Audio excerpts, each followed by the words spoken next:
আপনাদেরকে দেখাবে একটা লং ট্যুরের বিবরণ। ঢাকার পথে যাত্রা শুরু, নতুন গল্পের অপেক্ষায় এবং ঢাকার উদ্দেশ্যে রওনা হলাম। সবাই দোয়া করবেন।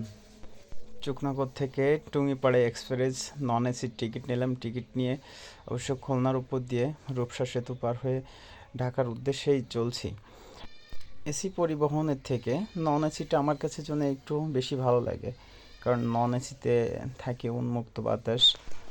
আপনারা দেখেন যে রাস্তার উপর দিয়ে কী সুন্দর, রাস্তার সাইডে ফুল গাছ, অনেক ফুল গাছ। আসলে রাস্তাটা যে এত সুন্দর, যেটা দেখে মনে হয় যে আসলে এটা যে আমাদের বাংলাদেশের রাস্তা, এটা ভাবতেই কল্পনা হয়।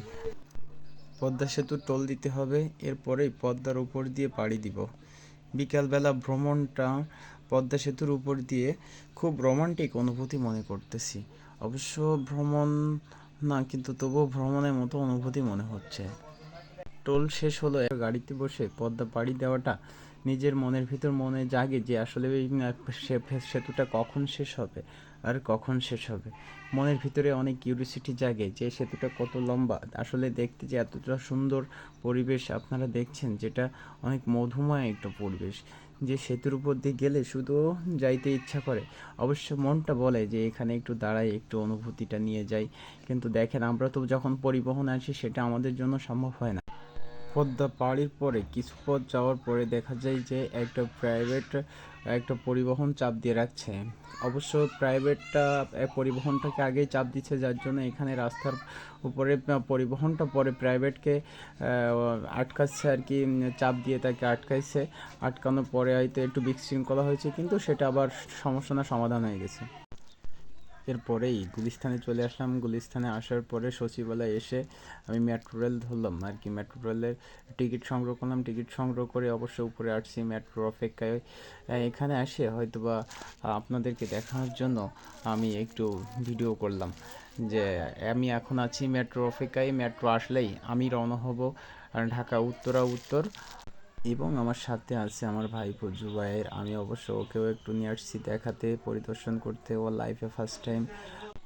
এরপর মেট্রো চলে আসছে, আমরা অবশ্য মেট্রোতে উঠে পড়ছি। দেখেন আসলে মেট্রোর চলাচল যে এত দ্রুত, এত ফাস্ট, অবশ্যই রাস্তাতে অনেক জ্যাম থাকে, যে সময়টা বাঁচে আসলে। আর এতে এত সুন্দর পরিবেশ, অতি দ্রুত পৌঁছে যেতে পারি আমরা আমাদের গন্তব্যস্থানে।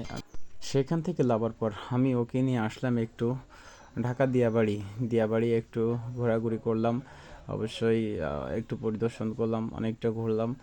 ঘোরা শেষে ওইখান থেকে অবশ্য আমরা ব্যাক করছি।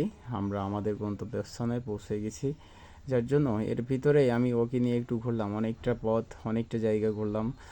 দিয়াবাড়িটা আমি ওকে ঘোরায় দেখাইছি। দেখানোর শেষে অবশ্য আগে দিয়াবাড়ির যে সৌন্দর্য ছিল, কাশবন ছিল, এখন ওরকমভাবে এই যে সময়টা অবশ্য ওইভাবে কাশবন নাই। আর যে অতিরিক্ত লোক আসে এখানে, প্রচুর পরিমাণে লোক আসে ঘোরার জন্য। আসলে উন্মুক্ত বাতাসে খোলা আকাশের নিচে সুন্দরই লাগে। অনেক লোক আসে, আসলে লোকের মাঝেই কিন্তু আনন্দটা বেশি জেগে ওঠে। এখান থেকে আপনারা মনে করলে অনেক বিভিন্ন জাতের ফুল ক্রয় করতে পারবেন, ফুলের গাছ। যাই হোক, অনেক ঘুরলাম। একবার এখান থেকে আমাদের ঘোরাটা শেষ হবে, এখন আমরা বাসায় ব্যাক করব। সবাই ভালো থাকবেন, সুস্থ থাকবেন। আল্লাহ হাফিজ।